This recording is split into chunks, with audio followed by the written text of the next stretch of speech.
Good morning, third graders and third grade teachers. Um, to Mr. Reese's class, I had been reading Summer of the Woods. Here's the book. And since it's been a while since I've read to you, and also because the other two classes are going to join us as well, I'm going to start over again. So I'll be reading once a week, just like I usually do. And I'll work out with your teachers what day I'm going to read to the third graders. So here we go. Summer of the Woods, The Virginia Mysteries, Book 1.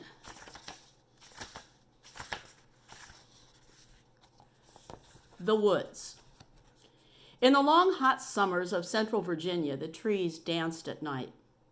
Inside the old white house with the black shutters, two boys watched the towering silhouettes rock in the breeze outside their bedroom window through the moonlight.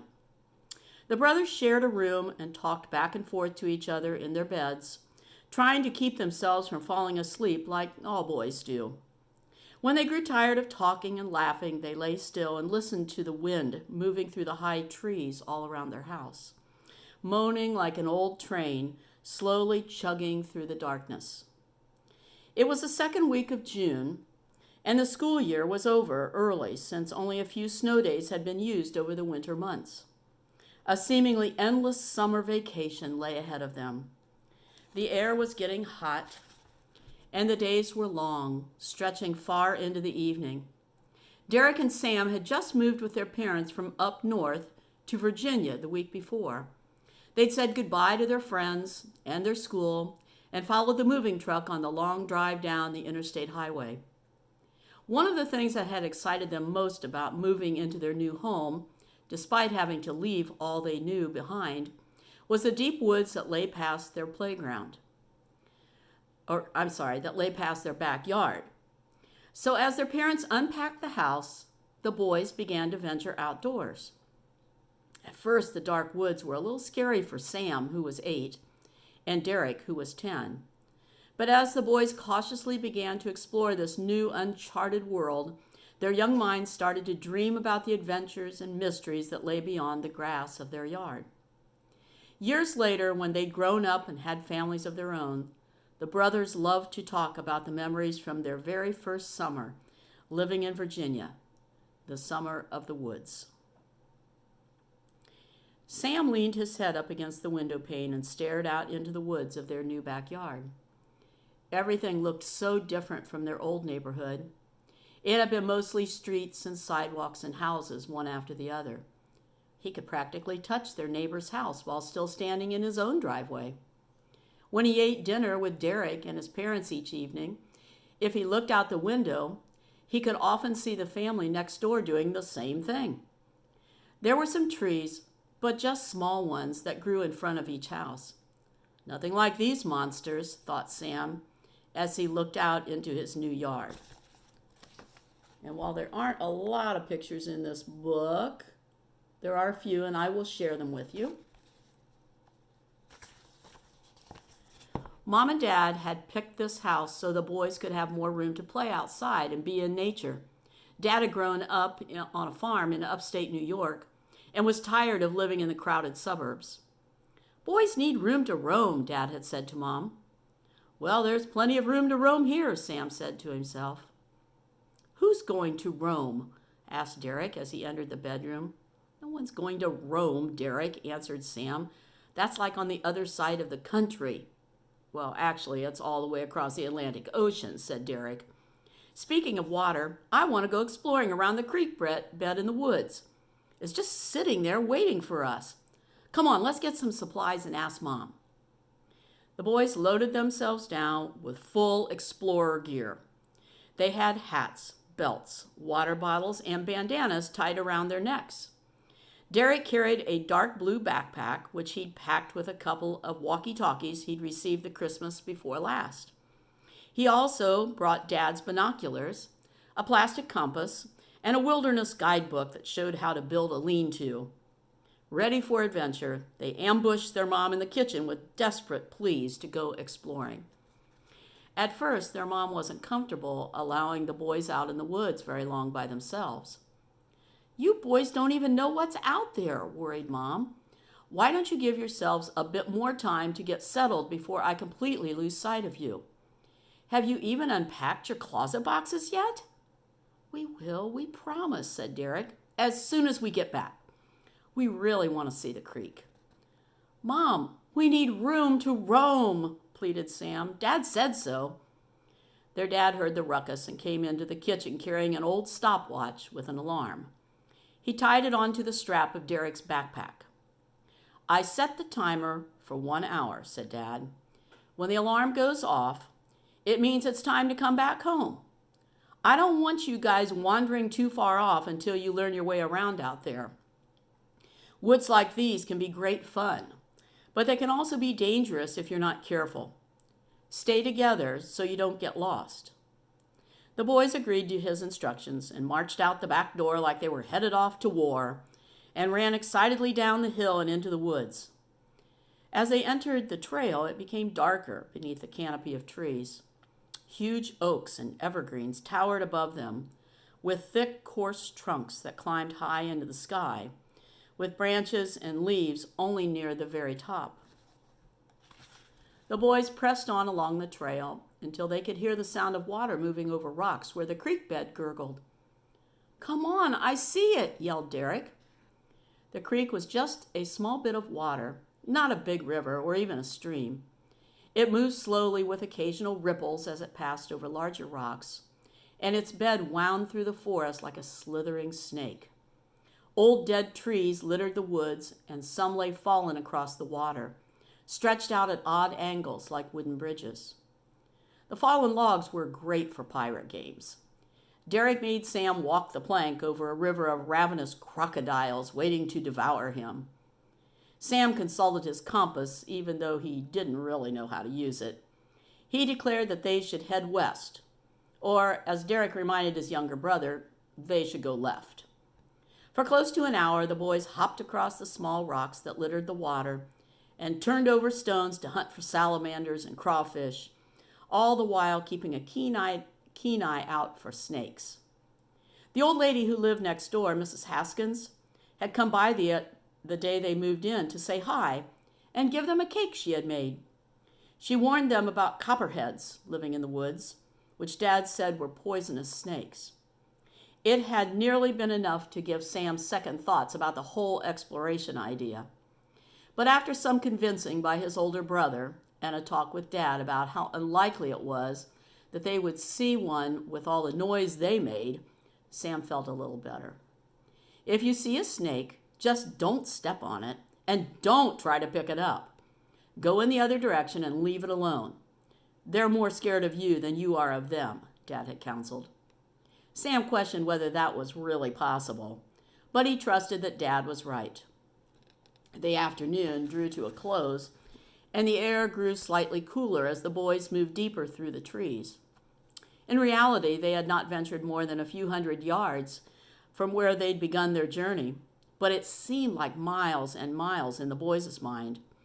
Sam walked behind his brother and pulled at the watch that hung from the backpack. 5 more minutes left on the watch, Derek. We should start heading back. Okay, just a minute. I want to see what's over here, Derek answered, as he took a giant leap from the rock he'd been standing on. His foot slid across some loose dirt where he landed, and he threw his arms out to keep his balance, glad not to have fallen in the water in front of his younger brother. Be careful, Sam, he warned, acting as if he'd crossed hundreds of much larger rivers in his life. I'm heading up the hill to see what's over that ridge. I can't jump that far, Derek, yelled Sam, as he set one foot on a slippery stone and sank down to one knee in the water. A dart of color dove beneath a small stone next to his leg.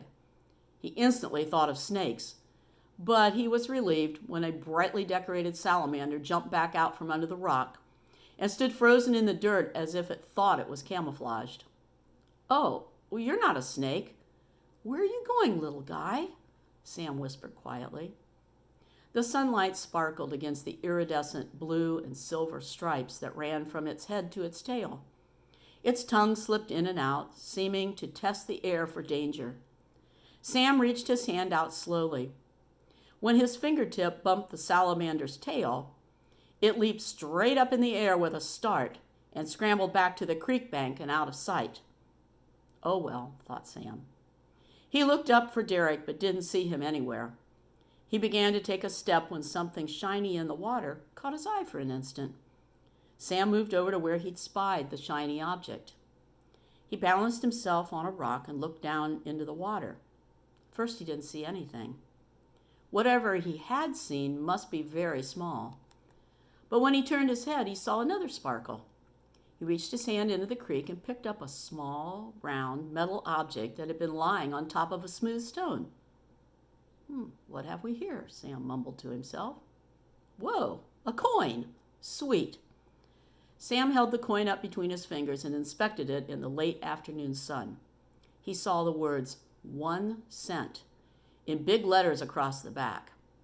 It was the color of a penny, but it looked very old and not like the usual coins he'd seen. Sam stuck the coin in his pocket and looked up. Derek? He called, but he still didn't see his brother. He peered into the woods, but he couldn't see much of anything through the thick trees. His eyes rested on a line of pines up the hill and what looked to be an enormous rock behind them. Chapter 2, The Boulder. Derek ducked through some small branches and used a stick to pull back a thorn bush that had grabbed his shirt. He had walked up the hill toward the line of pine trees while Sam was fooling around in the water and blabbering about snakes. Derek had seen that really big rock too and discovered that it was in fact an enormous boulder. From where he stood, it was the size of a giant dump truck, and it loomed above him as he stood next to its dark shadow. The boulder was covered with moss and leaves on small ledges that jutted here and there up its sides. Derek pulled back a group of branches along the boulder, and as he did, noticed something written on the rock. He looked closer and discovered a small plaque that was laid into the side of the stone like a sign. He leaned down and brushed it off with his hands. In large block letters was written, Virginia Mining Company, no trespassing. Derek studied the plaque, surprised to see such a sign out in the middle of the woods. He wondered if he should stop, but decided to keep going. Above the plaque, ledges in the rock made something like a staircase. Derek put a foot on the nearest crevice and lifted his body up to the first ledge. He reached up for the next step when he felt something grab his ankle. He jumped and turned his head, only to find Sam peering up at him from the ground, his face in a cross expression for being abandoned at the creek. "What are you doing?" Sam demanded. "I want to see what's up here," Derek said. "Look what I found in the creek," said Sam. He took the coin out of his pocket and showed it to Derek. "Look how the back of it is different than usual. I think it's old." "Wow, that's pretty cool," replied Derek, studying the coin. "Check out what I found on this boulder." He reached back down and pointed at the plaque.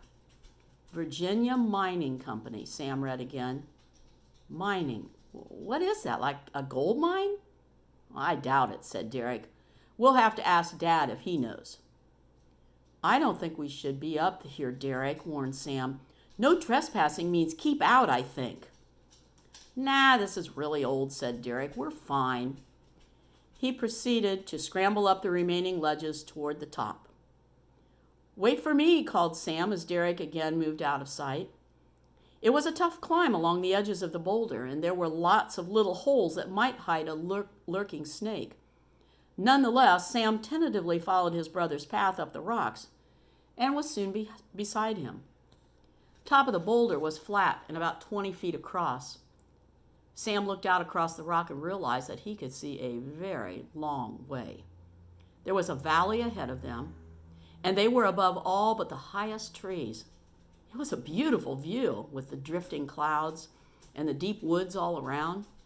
Derek was crouched down on his stomach at the edge of the far end of the rock. "Get down," he said, and waved his hand to Sam to move back. "What is it?" "Shh," Derek hissed. He reached into his backpack and retrieved the binoculars. As Derek fumbled with the binocular dial, Sam stretched his neck over the side. He looked down below the boulder and realized that it was much farther down on this side of the rock than the side they'd climbed up. It was a cliff, maybe 50 feet to the bottom, and would certainly be way too steep to go all the way down. He instinctively scooted back a few inches on the rocks so that he wasn't so close to the edge. "Whoa," whispered Derek slowly. "Look at that." "Let me see," said Sam. "What is it?" Derek didn't answer and stayed perched on his elbow staring through the binoculars. "Let me see," he repeated and yanked the binoculars from Derek's hands. "Hey," said Derek, but Sam already had the binoculars to his eyes and pointed down the cliff. He was just about to ask his brother what the big deal was when he heard a noise below him. He moved his binoculars towards the sound, but he saw only branches. Then, behind the branch, he caught a faint glimpse of something black moving. "What was that?" Sam whispered. "I don't know because you took the binoculars," complained Derek. "Give those to me." He snatched them back. Sam looked back down and saw two boys walking around the base of the rocks. They looked to be about the same age as he and Derek, maybe a little bit older. They were doing some kind of work around the bottom of the boulder. One pushed a wheelbarrow full of branches, pieces of wood, and other stuff. He took it away from the boulder to a spot just a few feet into the trees, where it appeared that there was a small structure. "Maybe it's a fort," thought Sam. He looked back at the other boy, who was still near the boulder. He could see him for a few seconds, but then he disappeared out of sight, only to reappear again. There must be some kind of crevice or cave down there. "Who is that, Derek?" "Shh, I don't know. Be still. I want to move a little closer to see what they're doing." "Well, I think we should get out of here, Derek. Where are you going to go?" But Derek didn't answer. He had already begun to hang his left foot over the edge of the rock and was carefully climbing down at an angle to the next ledge where there was a bush he could hide behind. As he found his footing and brought his other leg down, the silence was suddenly interrupted by a loud beep, beep, beep. The alarm was sounding from the stopwatch hanging from the strap on his backpack. Startled, Derek lost his balance and slipped a couple of feet down the slope of the rock until his fall was stopped roughly by the bush. A cascade of loose gravel scattered ahead of him down the rock face, and his arm banged hard against the edge of the boulder as he fell.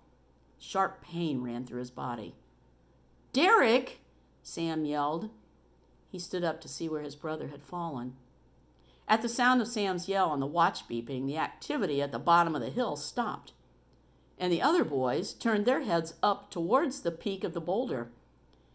Derek frantically pressed buttons on the watch to stop the beeping, but it wouldn't stop. He gave up and turned to climb, but as he stood up from behind the bush, he came into full view of the boys below. "Hey, you!" one of the boys shouted. The shout was accompanied by a terrible-sounding growl and a huge blur of black fur that Derek only caught a glimpse of. "Bear, get back here!" the boys shouted, and ran towards the side of the boulder and out of sight. The black blur had also vanished, but Derek heard a loud growling that seemed to be getting closer. He quickly made his way back up to where Sam was standing, and the two of them ran up to the front of the boulder. "Come on," Derek called to his brother as he scampered down the rocks. Sam just stood there frozen with bulging eyes, thinking that the new boys, or a bear, were going to emerge from around the rock any second. "Sam, run!" Derek yelled again. He reached up and tugged his brother's arm, practically pulling him down the rock staircase. They tore around the line of trees and down the slope to the creek as fast as they could, without tripping over branches and stones. The shouts of their pursuers echoed in the distance, but they didn't dare turn around and look. Instead, they splashed right into the creek, not worrying about finding a stone to leap across and soaking their sneakers and clothes. Sam didn't have time to think about snakes. "Stop!" they heard behind them. But by now the brothers were stomping through the undergrowth and moving back east along the creek towards home. Sharp branches and leaves smacked them in the face and arms as they hurtled through the brush. Derek could feel his elbow burning from where he banged it against the rock, and Sam had a cramp in his side that made him feel like he was going to throw up. But they didn't stop. They just kept running. As they neared the part of the creek that ran behind their house, Derek realized that he couldn't hear the growling or yelling anymore. He saw the spot where the trees parted and the green grass of their backyard began. They charged up the slope and around to the cover of their front yard. As they jumped up the porch steps, their mom opened the door. The two boys nearly knocked her over as they came spilling through the threshold, dirty and dripping wet. They started babbling about attackers and bears and nearly being killed, but they weren't making much sense. Mom saw blood on Derek's elbow, and she ordered them both out onto the deck to take off their wet shoes and clothes while she got some disinfectant and a bandage for his arm. Out of breath, the boys didn't have the strength to argue, so they headed out the back door onto the elevated deck. Neither spoke as they sat and removed the muddy shoes that clung to their wet socks like suction cups. Both just stared off into the distance, replaying in their minds what had just happened. They were too astonished to know what to say, their hearts still beating fast in their chests. Sam picked up his shoes and walked over to the railing. He pulled off his wet shirt and hung it over the wood. He felt in his pocket for the coin he had found in the creek and was glad to see that it was still there. Derek looked down over the yard to where the trail began in the woods and gasped. Sam saw his brother's pale face. "What's wrong?" Derek didn't answer, but when Sam followed his brother's stare to the woods, his heart sank. Under the branches, a few feet into the tree line, loomed a dark shadow and a pair of eyes peering out from the trees. "Okay, come over here, you two. I found the box with the first aid kit," Mom announced triumphantly. Her voice startled them as she opened the back door and walked out on the deck with the antiseptic and bandages in hand. Both boys nearly jumped out of their skin. "Mom, shh!" they shrieked and ducked down behind the railing. "What?" Mom asked, surprised at their panic as she walked over. "Look," whispered Sam as he peered out from behind his wet shirt hanging on the railing. "Look at what?" asked Mom. "By the woods, over there," said Sam, pointing towards the trail. But when he peeked up and looked out at the woods to show her, there was nothing there. And that brings us to the end of chapter 2. And then we will begin the next time with chapter 3. And as I usually do when I read to Mr. Reese's class, I'm going to read a few of my favorite poems today. I usually end up my time with some poetry. And in fact, I'm thinking that maybe at some point in time we can arrange a Zoom meeting so that you can request the poems and we can kind of talk back and forth. But for now, I'm just going to read a couple of them to you before I end for today. The first one is called Baloney Belly Billy. Baloney Belly Billy swallows anything for cash. If you offer him a penny, he'll chew paper from the trash. He'll eat guppies for a nickel. For a dime, he'll eat a bug. And a quarter will convince him that he ought to eat a slug. I have seen him eat a button. I have seen him eat a bee. I have seen him eat 3 beetles for a $50 fee. For $1, he will gladly eat a lizard off a fence. Just imagine what he'd swallow for another 50 cents. And my next poem is going to be Glad Your Nose is on Your Face. Be glad your nose is on your face, not pasted on some other place. For if it were where it is not, you might dislike your nose a lot. Imagine if your precious nose were sandwiched in between your toes. That clearly would not be a treat, for you'd be forced to smell your feet. Your nose would be a source of dread were it attached atop your head. It soon would drive you to despair, forever tickled by your hair. Within your ear, your nose would be an absolute catastrophe. For when you were obliged to sneeze, your brain would rattle from the breeze. Your nose instead, through thick and thin, remains between your eyes and chin, not pasted on some other place. Be glad your nose is on your face. And one of my favorites that you've heard many times before if you're in Mr. Reese's class is Boing Boing Squeak. And follow along and say it with me if you remember the words. Boing Boing Squeak, boing boing squeak. A bouncing mouse is in my house. It's been here for a week. It bounced from out of nowhere, then quickly settled in. I'm grateful that it came alone. I've heard it has a twin. It bounces in the kitchen. It bounces in the den. It bounces through the living room. Look, there it goes again. Boing, boing, squeak. Boing, boing, squeak. A bouncing mouse is in my house. It's been here for a week. It bounces on the sofa, on the table and the bed, up the stairs and on the chairs and even on my head. That mouse continues bouncing every minute of the day. It bounces, bounces, bounces, but it doesn't bounce away. Boing, boing, squeak. Boing, boing, squeak. A bouncing mouse is in my house. It's been here for a week. And here are there's one of the little mice. And all of these poems come from the book, The New Kid on the Block. I don't know if you can see that. And they're written by one of my favorite poets, Jack Prelutsky. So, like I said, I'll be sharing those every time also. So, third graders, I hope you are enjoying the story so far. Stay safe, be well, enjoy the sunshine outside, and I'll be back with you again soon. Thanks. Bye-bye.